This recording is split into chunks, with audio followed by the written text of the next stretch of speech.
hello everyone मुई field running करने ପାଇଁ ଆସିଛି ଆମେ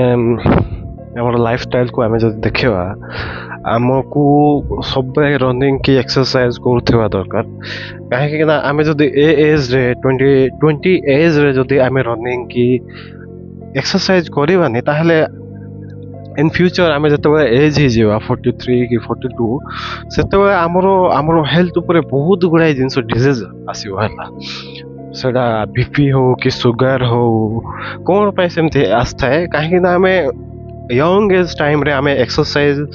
कि एमती किसी जिनस कर नम हेल्थ को आम सजाड़ी नथाऊ तो आम यंग एज टाइम रू आम हेल्थ उपर आम ध्यान देवा दरकार आउ वॉकिंग एंड रनिंग करुवा दरकार एक्सरसाइज करुवा दरकार इवनिंग टाइम रे किसी ना किसी आम हेल्थ को फिट रखा आम डेली एक्सरसाइज करुवा दरकार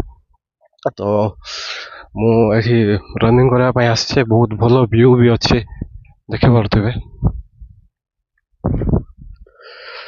ओके नेक्स्ट ब्लॉग आउ थे देखा